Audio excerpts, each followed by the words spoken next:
Hello साथियों, target classes में आप सभी का स्वागत है। आज के इस वीडियो में हम देखेंगे आर एस अग्रवाल के लघुत्तम समावर्तक एवं महत्तम समावर्तक का पाठ तीसरा। इस चैनल पर आर एस अग्रवाल के सभी चैप्टरों के सभी प्रश्नों का हल पार्ट बाय पार्ट एक एक करके मिलेंगे। इस चैनल पर बने रहने के लिए चैनल को सब्सक्राइब, लाइक एवं शेयर जरूर करेंगे, तभी सभी वीडियो का आप तक नोटिफिकेशन पहुंच सकेगा। तो बिना कुछ विलंब करते हुए चलते हैं आज के पहले क्वेश्चन की ओर। आज का अगला क्वेश्चन आपका आ जाएगा क्वेश्चन नंबर 21 नंबर क्वेश्चन आपका दिया हुआ 1/3, इसलिए हम इसमें लिखेंगे 1/3। कॉमा आ जाएगा आपका 2/9, इसलिए हम इसमें लिखेंगे 2/9। उसके बाद आपका आ जाएगा 5/6, इसीलिए हम लिखेंगे 5/6। उसके बाद आपका हो जाएगा 4/27, तो हम लिखेंगे उसमें 4/27। उसके बाद लघुत्तम समावर्तक निकालने के लिए बोल रहा है, तो ऊपर वाले का हम निकाल लेंगे एलसीएम और नीचे वाले का हम निकाल लेंगे एचसीएफ। ऊपर वाले का जब एलसीएम निकालिएगा तो आपका निकल के आ जाएगा 5 चौक 20, इसलिए हम इसमें लिखेंगे 5 चौक 20। इसका जब एचसीएफ निकालिएगा तो आपका निकल के आ जाएगा 3, इसलिए आपका सही आंसर निकल के आ जाएगा 20/3, जो कि आपका बिल्कुल सही आंसर है। इसी प्रकार चलते हैं आज के अगले क्वेश्चन की ओर। आज का अगला क्वेश्चन आपका हो जाएगा क्वेश्चन नंबर 22 नंबर क्वेश्चन आपका दिया हुआ है 2/3, इसलिए हम लिखेंगे इसमें 2/3। उसके बाद आपका हो जाएगा 3/5, तो हम लिखेंगे 3/5। उसके बाद आपका हो जाएगा 4/7, तो हम लिखेंगे 4/7। उसके बाद आपका हो जाएगा 9/13, तो हम लिखेंगे 9/13। का लघुत्तम समावर्त कितना होगा, इस तरह का दिया हुआ है। तो आपका इसमें लघुत्तम निकालिएगा तो एलसीएम ऊपर वाले का हम निकाल लेंगे एलसीएम और नीचे वाले को हम निकाल लेंगे एचसीएफ। एलसीएम जब निकालिएगा तो आपका इसमें निकल के आ जाएगा 3/2, इसीलिए आपका 2/2, इसीलिए 9 चौकी 36 निकल के आ जाएगा। इसका जब एचसीएफ निकालिएगा 3, 5, 7, 13, तो आपका निकल के आ जाएगा 1, जो कि आपका 36 बिल्कुल सही आंसर है। इसी प्रकार चलते हैं आज के अगले क्वेश्चन की ओर। आज का अगला क्वेश्चन आपका आ जाएगा क्वेश्चन नंबर 23 नंबर क्वेश्चन आपका दिया हुआ है कि 1.08, इसलिए हम लिखेंगे 1.08। उसके बाद आपका दिया हुआ है इसमें 0.36, इसलिए हम लिख दिए 0.36। उसके बाद आपका दिया हुआ है 0.9, तो अब हम लिख दिए 0.9। सबसे पहले इसको करेंगे सॉल्यूशन। आप जब सॉल्यूशन कीजिएगा तो इसमें 25 आ जाएगा। उसके बाद 25 चौक 100, हम 4 से इसको डिवाइड करेंगे। 4 दूनी 8, 4 7 28। उसके बाद इसका भी आ जाएगा 100, इसमें भी आपका आ जाएगा 25 चौक 100, इसीलिए 9 चौक 36। इसका जब 10 कीजिएगा तो आपका इसमें ऊपर वाले का हम निकाल लेंगे एलसीएम, इसलिए ऊपर वाले का एलसीएम। उसके बाद हो जाएगा नीचे वाले का एचसीएफ। ऊपर वाले का एलसीएम निकालिएगा तो 27 दूनी 54, इसलिए आपका निकल के आ जाएगा 54। उसके बाद करेंगे सॉल्यूशन, इसमें आपका निकल के आ जाएगा एचसीएफ 5, तो एचसीएफ जब 5 आएगा इसलिए हम लिखेंगे 5। सॉरी, इसमें इसका एलसीएम निकल के आ जाएगा 27 बटे हम कर देंगे 5। इसको जब सॉल्यूशन कीजिएगा तो 5 चौक 20, 5 25, यानी 5 दूनी 10, 5.4, 5 चौक 20, 5.4, जो कि आपका बिल्कुल सही आंसर है। इसी प्रकार चलते हैं आज के अगले क्वेश्चन की ओर। आज का अगला क्वेश्चन आपका आ जाएगा 24 नंबर क्वेश्चन आपका दिया हुआ है दो संख्याओं का महत्तम समावर्तक एवं लघुत्तम समावर्ती क्रमशः 8 तथा 48 है, इसलिए हम इसमें लिख दिए 8 तथा 48। उसके बाद आपका दिया हुआ इसमें इनमें से एक संख्या 24, तो हम लिख दिए इसमें एक संख्या 24। उसके बाद दूसरी संख्या क्या होगा, दूसरी संख्या आपका मांग रहा है, इसीलिए हम लिख दिए x। उसके बाद करेंगे सॉल्यूशन कीजिएगा तो आपका हो जाएगा 24, तो हम लिखेंगे 24। हो जाएगा आपका 3 का 3, 3 6 का 18, इसलिए आपका सही आंसर निकल के आ जाएगा 16, जो कि आपका बिल्कुल सही आंसर है। इसी प्रकार चलते हैं आज के अगले क्वेश्चन की ओर। आज का अगला क्वेश्चन आपका आ जाएगा क्वेश्चन नंबर 25 नंबर क्वेश्चन दिया हुआ है दो संख्याओं का महत्तम समावर्तक 11 तथा लघुत्तम समावर्तक 7700 है। यदि इनमें से एक संख्या 275 हो तो दूसरी संख्या क्या होगा?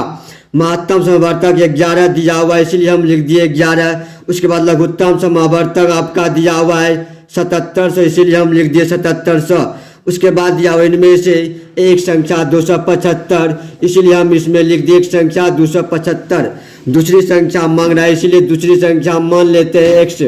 उसके बाद करेंगे सॉल्यूशन कीजिएगा तो 25 का 25, उसके बाद आ जाएगा इसमें फिर 25 का 25, 25 चौक 100 हो जाएगा, 11 11 हो जाएगा कैंसिल। उसके बाद 77 गुना हम कर देंगे 4, 77 गुना 4 कीजिएगा तो 7 चौक 28, 7 चौक 28 2 30, इसीलिए आपका सही आंसर निकाल के आ जाएगा 304, जो कि बिल्कुल सही आंसर है। इसी प्रकार चलते हैं आज के अगले क्वेश्चन की ओर। आज का अगला क्वेश्चन आपका आ जाएगा क्वेश्चन नंबर 26 नंबर क्वेश्चन आपका दिया हुआ है 12 के 2 गुंजों का लघुत्तम समावर्त 1056, इसलिए हम इसमें लिख दिए 1056। उसके बाद 12 गुंजों का तो आपका हो जाएगा HCF 12, तो लिख देंगे हम 12। उसके बाद दिया हुआ एक संख्या 132, तो इसलिए आपका हो जाएगा एक संख्या 132। दूसरी संख्या क्या है, इसीलिए हम लिख देंगे दूसरी संख्या वाट। उसके बाद हम करेंगे सॉल्यूशन कीजिएगा तो आपका हो जाएगा 12 का 12 हो जाएगा 12 का 12।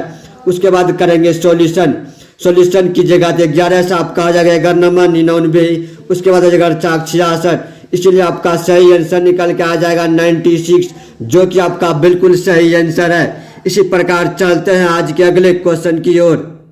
आज का अगला क्वेश्चन आपका आ जाएगा क्वेश्चन नंबर 27 नंबर क्वेश्चन आपका दिया हुआ है कि 2 संख्याएं 3:4, इसलिए हम एक संख्या A दूसरी संख्या मान लिए B, दिया हुआ है 3:4, इसलिए हम लिख दिए 3:4। उसके बाद दिया हुआ है कि लघुत्तम समावर्तक 84 है, इनमें से सबसे बड़ी संख्या कौन सी है? तो लघुत्तम इसको निकालिएगा तो आपका हो जाएगा 12, तो हम लिखेंगे इसका 12x² बराबर हो जाएगा आपका 84, इसलिए हम लिख दिए 84, इसलिए बरसते 84 हम लिख देंगे इसमें x का x² नहीं आएगा, सिर्फ 12x हो जाएगा, तो बरसते 84, इसलिए x का वैल्यू आ जाएगा 7, तो हम लिखेंगे इसमें 7। उसके बाद बोलता है कि इसमें आपका बड़ी संख्या कौन सी है? बड़ी संख्या 4 है, इसीलिए हम 7 से गुना कर देंगे तो आ जाएगा 7 चौक 28, यही आपका बिल्कुल सही आंसर है। इसी प्रकार चलते हैं आज के अगले क्वेश्चन की ओर। आज का अगला क्वेश्चन आपका आ जाएगा क्वेश्चन नंबर 28 नंबर क्वेश्चन आपका दिया हुआ है कि 29 से बड़ी 2 संख्याओं का महत्तम समावर्तक 29 तथा लघुत्तम समावर्तक 4147 है। इन संख्याओं का योग कितना है? इस तरह का दिया हुआ है। इस तरह का जब भी दिया रहेगा तो पहली संख्या हम निकालेंगे 29A, तो हम लिखेंगे 29A। दूसरी संख्या आपका हो जाएगा 29B, तो हम लिखेंगे 29B इक्वल आपका हो जाएगा 29। उसके बाद दूसरी संख्या आपका निकल के आ जाएगा इसमें 4127 लघुत्तम दिया हुआ है, इसलिए हम लिखेंगे 4127।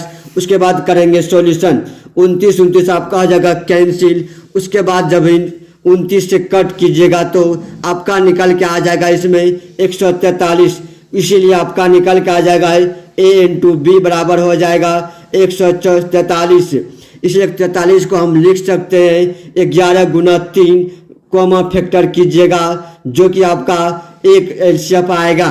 इसलिए आपका योग पूछता है तो आपका 2 संख्याओं का योग, दोनों संख्या हम क्या करेंगे 29 से गुना कर देंगे, इसलिए आपका योग निकल के आ जाएगा इसमें 29 से जब गुना कीजिएगा तो आपका हो जाएगा इसमें 29 कॉमा आ जाएगा। उसके बाद 11 + 13 कर देंगे, 11 + 13 कर देंगे तो हो जाएगा 3 1 4। उसके बाद 1 1 हो जाएगा 2, 29 गुना 24 करेंगे तो आपका सही आंसर निकल के आ जाएगा 696, जो कि आपका बिल्कुल सही आंसर है। इसी प्रकार चलते हैं आज के अगले क्वेश्चन की ओर। आज का अगला क्वेश्चन आपका आ जाएगा क्वेश्चन नंबर 29 नंबर क्वेश्चन दिया हुआ है कि 2 संख्याओं का योग 36 है, इनका महत्तम समावर्तक 3 तथा लघुत्तम समावर्तक 105 है। इन संख्याओं का व्युत्क्रम का योग कितना होगा? 2 संख्याओं का योग दिया हुआ यानी A + B = 36, इसलिए हम कर दिए A + B = 36। उसके बाद आपका महत्तम समावर्तक एवं लघुत्तम समावर्तक दिया हुआ 105, इसलिए हम इसमें लिख देंगे 105। दोनों संख्याओं को हम गुना कर देंगे। उसके बाद बोलता है कि इसमें पहले 3 दिया हुआ है लघुत्तम, इसलिए 3 गुना हम कर देंगे 105, तो लिखेंगे हम 105। a इंटू बी बराबर आपका हो जाएगा 5 या 15, उसके बाद हो जाएगा 3 का 3, इस तरह का दिया हुआ है। इनके संख्याओं के व्युत्क्रमों का योग कितना होगा, इस तरह का दिया हुआ है। तो नीचे आ जाएगा a इंटू बी, ऊपर आ जाएगा a प्लस बी, तो इसलिए आपका हो जाएगा 36 बटे के नीचे आपका हो जाएगा 315, तो लिखेंगे हम 315। उसके बाद करेंगे सॉल्यूशन, इसलिए 9 से कट रहा है तो इसीलिए आपका हो जाएगा 9 चौक 36, उसके बाद 9 तिया 27, 27 आएगा 27 4 31, 9 पचे 45, इसीलिए आपका सही आंसर निकल के आ जाएगा 4/35, जो कि आपका बिल्कुल सही आंसर है। इसी प्रकार चलते हैं आज के अगले क्वेश्चन की ओर। आज का अगला क्वेश्चन आपका आ जाएगा क्वेश्चन नंबर, आज के अंतिम नंबर क्वेश्चन 30। 3 अंकों वाली 2 संख्याओं का महत्तम समावर्तक 17 तथा लघुत्तम समावर्तक 714 है। इन संख्याओं का योग कितना होगा, इस तरह का दिया हुआ है। जैसे ही महत्तम 17 निकला हुआ है, इसलिए आपका हो जाएगा 17 कॉमा हो जाएगा, इसलिए संख्या a, उसके बाद हो जाएगा इसमें 17b, यानी संख्या 17b। उसके बाद इसमें करेंगे 17, तो आपका गुना हो जाएगा इसमें 714, तो लिखेंगे हम 714। 17 17 हो जाएगा कैंसिल, इसीलिए आप इसमें लिख देंगे। उसके बाद इसमें करेंगे हम सॉल्यूशन। हम 17 से इसको डिवाइड करेंगे तो हो जाएगा 17 चौका 68, 7 8 दूनी 34, इसीलिए आपका हो जाएगा a इंटू बी बराबर हम लिखेंगे 42, इसीलिए हम लिख देंगे 42। उसके बाद बोलता है कि इन संख्याओं का योग कितना होगा, यानी a प्लस बी बटे का आपका हो जाएगा a इंटू बी, तो हम लिखेंगे a इंटू बी। पद में इसमें 42 को फैक्टर कीजिएगा तो इसीलिए हम लिख सकते हैं इसको 6 गुना 7, इसलिए हम लिख दिए इसमें 6 गुना 7। 6 गुना 7 कीजिएगा, इसीलिए a का वैल्यू 6 और b का वैल्यू 7, यानी पहली संख्या आपका हो जाएगा 6, दूसरी संख्या आपका हो जाएगा 7, इसलिए इसमें 17 गुना कर देंगे तो आपका निकल के आ जाएगा a का वैल्यू 17 गुना कीजिएगा। उसके बाद हम इसमें जोड़ देंगे 7 6 13, यानी 17 गुना 13 कर देंगे तो आपका संख्या निकल के आ जाएगा योग, जो कि आपका इसको जोड़िएगा तो 221 हो जाएगा, जो कि आपका बिल्कुल सही आंसर है। इसी प्रकार हम अपनी वाणी को यहीं पे समाप्त करते हैं। Thank you.